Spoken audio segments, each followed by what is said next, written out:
Honey, I'm home.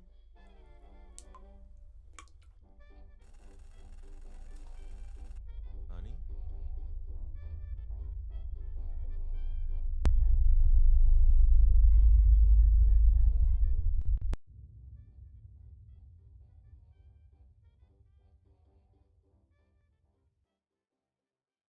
Hello, hello.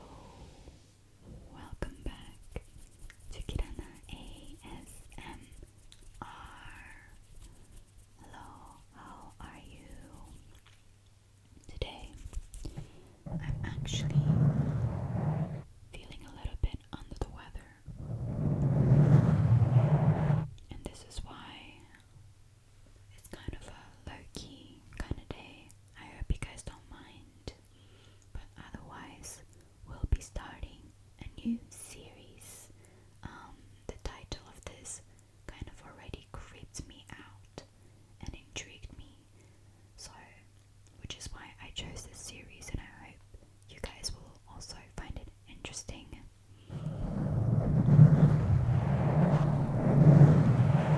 So this series is called My Wife Has Been Peeking at Me from Around the Corners and Behind Furniture. It's gone from weird to terrifying, by the user Malia Girl 1314. So if we are ready, let's get into it. My wife Lynn and I have been together for 6 years and married for 11 months. Our entire history together has been very normal, and never once have I noticed any weird behaviors or red flags. I can't stress enough how out of character this whole thing is for her. Lynn is very kind, intelligent, and thoughtful. She's always been the nonsense type of person. Being childish or trying to scare me is not something she'd normally do. She doesn't even like watching horror movies. When we first started dating, she agreed to watch The Shining with me because she knew how much I loved horror. She was just so scared that she didn't even make it through half of the movie before we had to turn it off. She isn't into anything creepy and has never been into pranks. It's just not her cup of tea, and that's fine, but what was so strange about this is just that it is so unlike her. I should also add that she never had any mental health issues, and as far as I'm aware, it doesn't run in her family. I know some people are able to hide their mental health problems, but in the 6 years we've been together, I think I'd have seen some sort of sign. 2 months ago, I was in the kitchen making myself some coffee before work. I was running a little bit late that morning and knew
She was peeking at me from the other side of the island, staring up at me with wide, unblinking eyes and grinning like a Cheshire cat.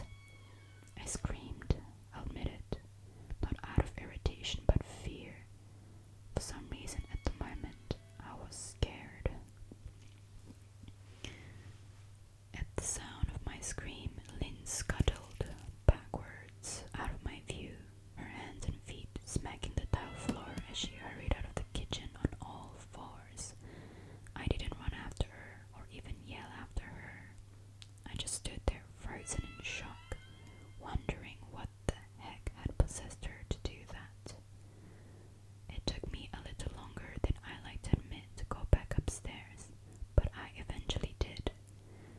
When I got to our bedroom, Lynn was lying on her side, asleep, or at least pretending to be. I stood there for a while, watching her breathing to be sure she was really asleep. I had the feeling she might jump out at me the moment I got into bed, but she didn't. I climbed into bed, and she didn't even move. Her breathing was soft and deep, and I was starting to wonder if I dreamt the whole thing.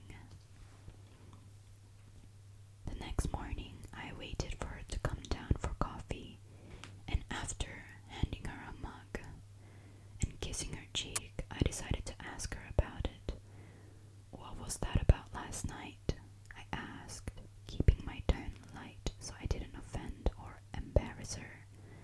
She frowned over her cup of coffee, shaking her head like she had no clue what I was referring to. You were peeking at me again from over there, I said, pointing to the spot on the floor by the kitchen island. She followed my gaze, and when she looked back at me, she burst out laughing. She laughed so hard that I couldn't help but join her. You creep the hell out of me sometimes, you know that, I said. She giggled and set her cup on the counter and wrapped her arms around my neck. You creep the hell out of me all the time, so I guess we're even, she teased. We said our goodbyes and left for work. As I drove, I kept thinking about how creepy it had been seeing her grinning at me from behind the island like that. The sounds her hands made on the floor as she crawled away. I told her she was just trying to be silly, just trying to join me in my love of all things horror. It's not like I was afraid of her, but it still didn't sit right with me. I started seeing her peeking at me more and more. Sometimes she'd be peeking out from the behind the couch or living room curtains. Once she even managed to get inside her grandmother's old trunk that sits at the foot of our bed. I might not have even known that she was there at all, had the trunk's old hinges not given her away. She had the lid propped up just enough so that only half of her face peeked through. She'd been grinning like an excited toddler. It was unnerving. I didn't even know what to say to her. All I could do was stare. When I finally found my voice, I asked her why on earth was she doing this. She didn't answer, but she had to slowly close the lid, shutting herself inside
as she moved backwards towards the bathroom door. A second later, the bathroom door slammed shut, hard enough to rattle the mirror. I screamed again and jumped out of the shower to lock the door. I stayed inside the bathroom for over an hour. Maybe I overreacted to some of you, but joke or not, I wasn't going to put up with the crazy thing anymore. That's what I kept telling myself as I paced in my bathroom, stopping to listen at the door every few minutes. Suddenly, I heard a muffled sound, and I pressed my ear against the bathroom door, straining to listen.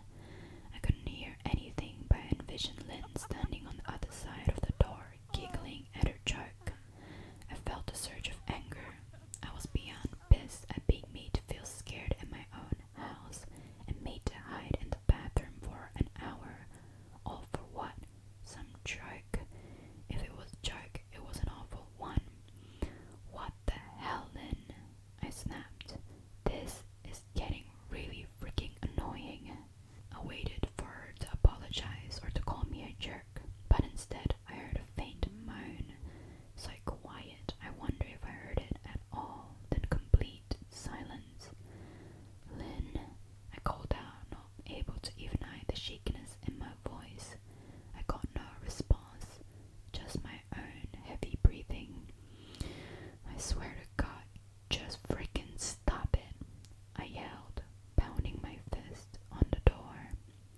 I waited for her to cuss me out, something I would expect from me talking to her like that.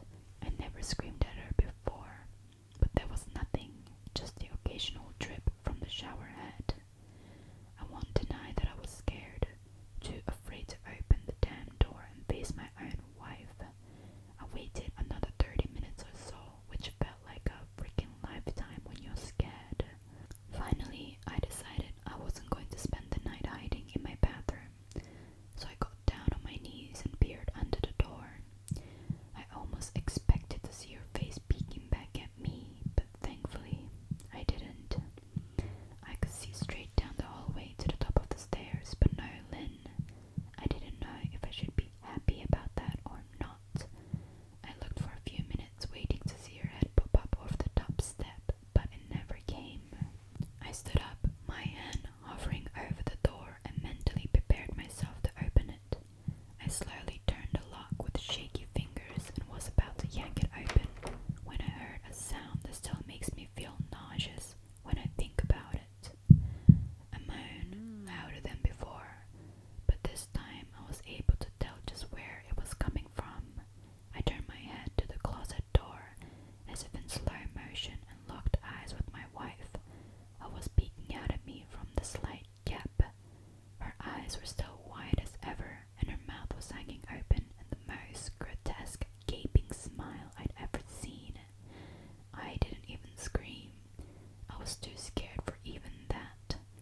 Her hands were clasped to her chest, body trembling with sheer delight, as if she could barely contain her excitement.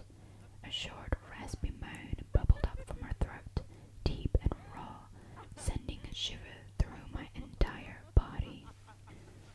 Somehow I found the ability to pull the bathroom door open and ran as fast as I could all the way down the step, snagging my keys and phone from the table in the living room before running outside to my car.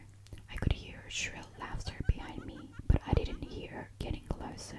I didn't bother shutting the front door. I drove away from the house faster than I legally should have, shivering the entire time, either from fear or the cold, maybe a little of both. I hadn't grabbed a coat or even a pair of shoes. I was still in my boxers and my hair was still damp.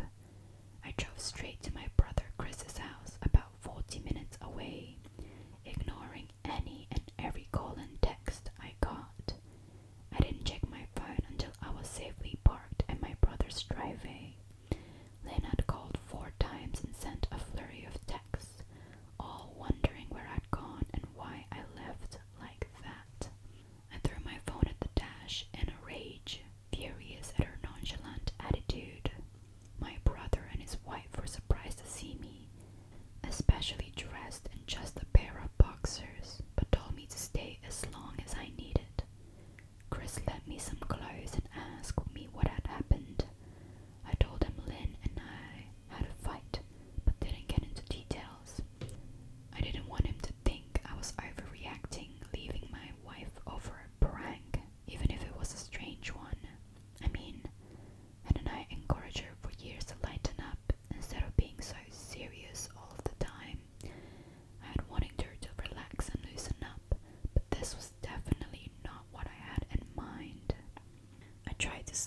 sofa, but my brain wouldn't let me sleep.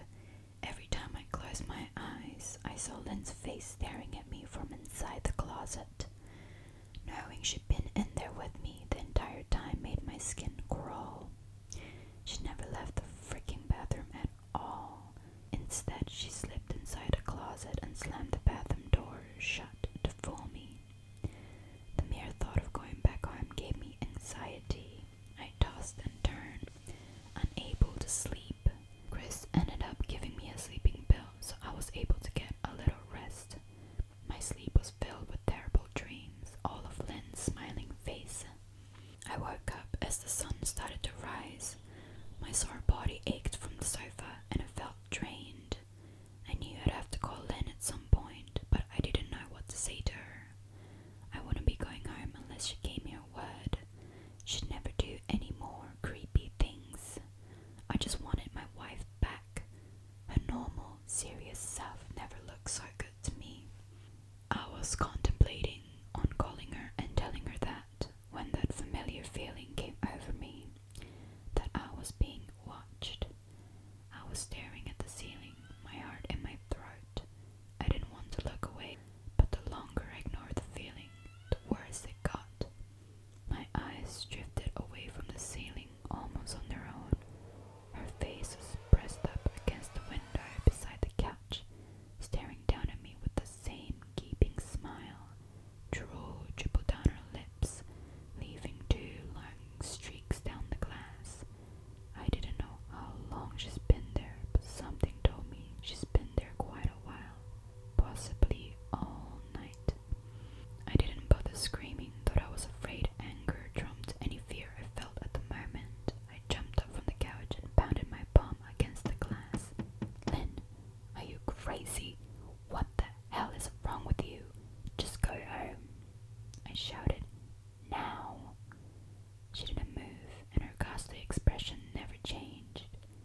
as long as the doctors didn't find her a danger to herself or others, they'd have no choice but to release her after 72 hours. I felt lost and overwhelmed, so I did what any husband in my position would do. I called her mother. I didn't want to believe me. Her mother, Marianne, and I were never on the best of terms. We never fought or anything like that. She just wasn't a very warm person and wasn't really easy to get along with. She hardly ever smiled, and when she did, only her lips would move into a thin lip smile, leaving her eyes as blank as before. She gave off this aura that felt like she was permanently on the offensive. I'd only met her twice, and both times were for such short visits. I got the impression she didn't approve of me and of her daughter. Lynn always ushered